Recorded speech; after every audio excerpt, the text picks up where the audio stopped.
Donald Trump knows just how weak he is. It is why we have seen this administration resort so much to threats and intimidation. And that is exactly what we just saw today, because after Donald Trump has been humiliated nonstop because of his illegal and failed strike on Iran, he is now turning to the only thing he knows of how to get a little revenge on the people calling out his lies, and that's threats. Donald Trump is now threatening to jail Democrats. We're going to get into it all. But before we do, I want to start with a different threat that Donald Trump made today against the New York City Democratic nominee for mayor. That's Zohran Mamdani. Listen to this insanity from Trump. What did you make of the New York Democrat primary? Mamdani. He's a communist. I think it's very bad for New York. I don't know that he's going to get in. It's inconceivable that but he's a communist, and he's a pure communist. I think he admits it. But I can't imagine it. But let's say this. If he does get in, I'm going to be president, and he's going to have to do the right thing, or they're not getting any money. He's got to do the right thing. It's shocking that I would have assumed that I used to say we will never have a socialist in this country. No, but we'll have a communist. I mean, he's a communist and going to be mayor of New York. So I was very surprised when I said, I never heard of him. I don't know who he is. Well, he said he's going to. This is so important, especially in the context of Trump constantly praising himself. Oh, Mr. Trump, says Mr. Trump, you're so fantastic.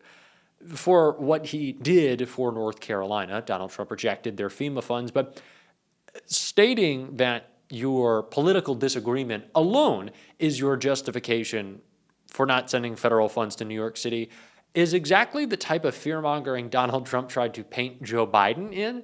He ran exclusively a presidential campaign calling out falsely weaponization of the government against him. And now he's weaponizing the government against all of his enemies for very petty, petty reasons. And it's why we see the threats continue when Democrats speak out, like Sarah Jacobs did right here, and what she said is incredibly important. Let's go to Iran now, because the Trump administration limited the classified information that it shared with Congress. Did you leave that briefing convinced the strikes were as successful as the White House claims? And was the case made that the Iran threat was dire enough to justify military force without congressional approval? I'm curious if there are questions that still remain unanswered for you. There are a lot of questions. I did not hear anything in that briefing that convinced me that Iran's nuclear program is destroyed. And I also did not hear anything that convinced me that this was any sort of imminent threat that would have required the president to make this unilateral decision without Congress. So I still have a lot of questions in terms of what the battle damage is, what they thought they were doing, what the strategy is. But fundamentally, this was a reckless decision that is going to make it harder to get any sort of diplomatic agreement. And if there's nothing now that would stop the Iranians from secretly creating a nuclear weapon and then feeling like they're more protected because of the strike. Whereas before, we were able to see more about what was going on, and especially under the Iran deal, under the JCPOA, when we really were able to see what was happening and be able to monitor the situation. So Congresswoman Jacobs feels like most Democrats do, that we haven't gotten anywhere close to proper intelligence, at least elected members of Congress haven't, on Donald Trump's strike. Now, that's been painted by this White House because the Democrats are leaking. That's what they're saying. The Democrats are leaking this information. It's just not true. I think the guy who leaked war plans on Signal might be more responsible for that than Nancy Pelosi or Joe Biden, but sure, continue to tell your narrative. But Donald Trump has gone so far in that delusion, so far in that lie, that he's now using it to threaten Democrats. Take a listen right here. You tweeted the Democrats leaked an intelligence. They should be prosecuted. Who specifically? Do we know who did it? Will you be able to find out? They could find out. If they wanted, they could find out easily. You go up and tell the reporter, national security, who gave it. You have to do that. And I suspect we'll be doing things like that. Well, those pilots were so courageous. And So Trump is now saying that Democrats are going to be prosecuted for leaking intel that not only did they not leak, but that they weren't given. There were no intelligence briefings before those leaks came out of the Pentagon, So I don't know what elected Democrats in Congress were responsible. It wasn't Nancy Pelosi, it wasn't Joe Biden who did it, but that's what Donald Trump wants to say. He wants to say that there is a problem, a national security threat of intelligence leaks that put him away Pete Kegbreath is responsible for.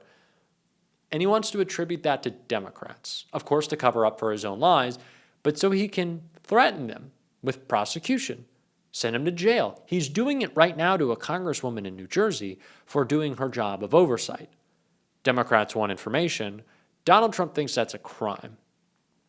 And it's especially scary, like I said, in the context of Zohran Mamdani. If Donald Trump can threaten anyone just based off of political differences, how far will he take this? And of course he'll continue to go after Zohran. He is the biggest threat to his regime. He is mobilizing people like we haven't seen before, and he is pushing back against them. And I find his movement to be maybe the most important we've seen in a decade. I'm serious about that. And I debated it with someone who we spoke to a little earlier today, my good friend Tim Miller. We have differences, but I think I came out on top in this one. So Tim, this is a shock and maybe a piece of breaking news. So you agree with Donald Trump just fully? You guys are like this. I'm surprised you're not hanging. You and what? You and Zohran are just, you have a little bit of beef. I don't know if you want to deport him. I'm not saying. I do not want to deport him. I did a whole video I'm on how not fucking claiming. disgusting it is that they are trying to deport him. I It's am gross. not. I'm not claiming. I would never say that Tim Miller wants to deport. I do not. The Democratic nominee. We did a whole video on it. You can watch it. It's But sick. you and I, we have differed We did. on our takes on Zohran. Yeah. We have a couple from his interview this morning, which was fantastic. You may disagree, but that's the whole point of this. And I want to start with probably the thing that upsets you the most. Okay. City-owned grocery stores. Let's check it out. I'll give you an example. When we talk about grocery stores, I've put forward a proposal for a pilot of one grocery store in each borough. These are 5 grocery stores that would cost $60 million in a city budget of more than $113 billion. And ultimately, the reason that we are so excited by them is we've seen that they've worked in Kansas. We've seen that when a feasibility study was done in Chicago, it was shown to be something that was not only feasible, but pressing and urgent in an urban setting. And finally, it costs less than half of what the city's already set to spend on subsidizing corporate supermarkets without any guarantee of cheaper prices, any guarantee of collective bargaining agreements, or that they accept SNAP or WIC. Well, So we're cutting the budget, actually, because this plan, $60 million, is half of what's being given to corporate supermarkets to do nothing, right? They're not giving any discounts. We don't have to accept SNAP. It's just a good plan. We're testing out this theory. They're not stone buildings, right, where you have to present your papers. Why are you so peeved by city-owned grocery stores? Because it's just a dumb idea that's not going to work. Excellent argument. Dumb idea. I mean, look, and when Tim hates affordability. I asked, no, I don't actually. I asked Zoran about this when we had our interview, and I think his answer is actually, it's fine. It's not the commie grocery stores that people try to caricature it as. It's a 5-store pilot program or whatever. One in each borough. It's good. Yeah, it's whatever. That's fine. He can try it. But as I said to him in our interview, I lived in Oakland, in basically an extremely low-income neighborhood, and we were in a food desert-ish, like a kind of the edge of a food desert. And so the Oakland mayor put in place not a commie-run grocery store like Zoran once, but a heavily subsidized community grocery store. What happened? It still was way more expensive than the Walmart, like right up the block. Like there's no scale. You don't have scale. And then and Zoran like kind of elides this, but he doesn't like the big corporations. He doesn't like the fact that Do you want to these stand big up for big corporations at corporations? scale. I do, yeah. I mean, Walmart Did you get invited to the Bezos wedding? Well, Did you just I skip fucking it? hate Jeff Bezos. Walmart provides cheap food and cheap products for working class people. I'm sorry.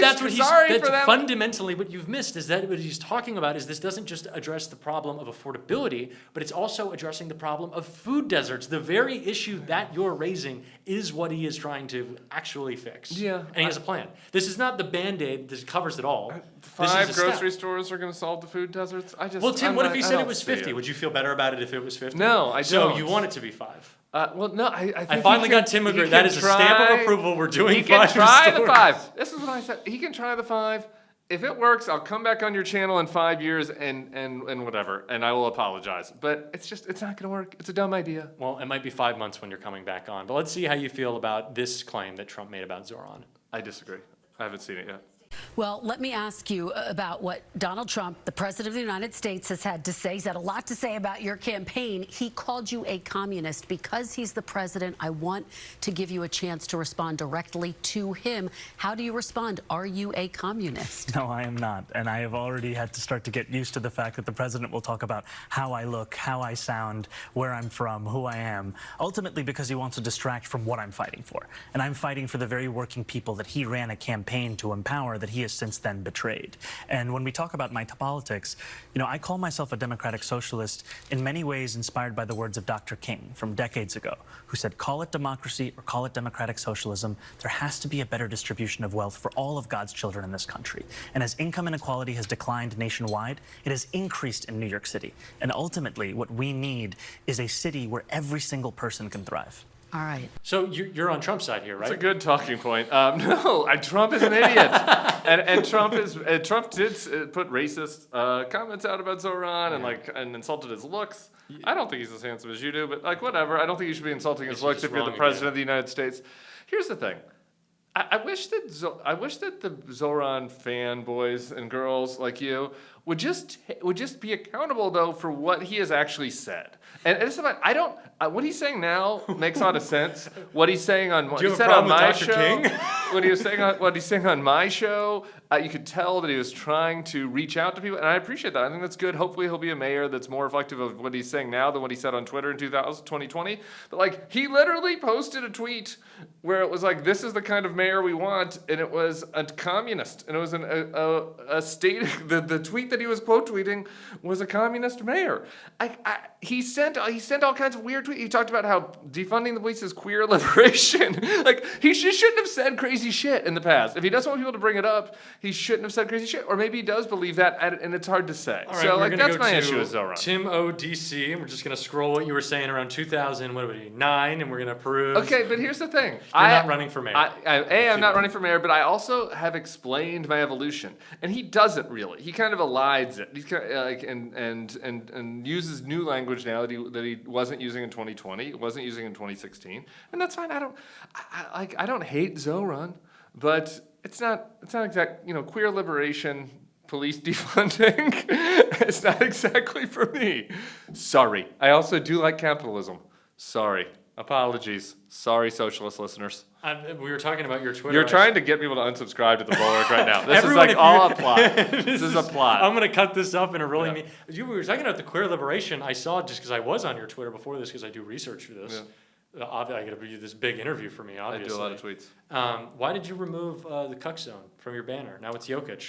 Yeah, it just was time. This is like an actual important piece of breaking news. Yeah, it is. I felt like it was time. I looked at it and I was like, the Cuck Zone was originally a segment that I did on Pod Save America. I've listened. Yeah. I was in middle school. But I've had my own podcast now for years since that segment, and so it felt a little out of date. And so I was feel just like like, you've graduated to you're just your own chair now. You're out of the Cuck chair. You're in the Tim chair.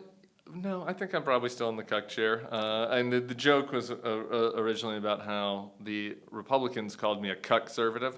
So while the Zoran fans aren't happy with me, nobody says anything as mean to me as the old Republicans. Who is happy with you these days, Tim? I don't know. Probably Resist Libs. Are you Nicole happy with Wallace Tim? viewers. Are you happy with Tim? I love myself, yeah. My husband likes me, my child. I love a great myself. relationship with a child. You're starting to sound like Mr. Trump here. I don't think that's right. It's not. I'm not going to throw you under the bus too much. And if you enjoyed this, of course, you can unsubscribe to the Bulwark. Tim is now exclusively appearing on this channel.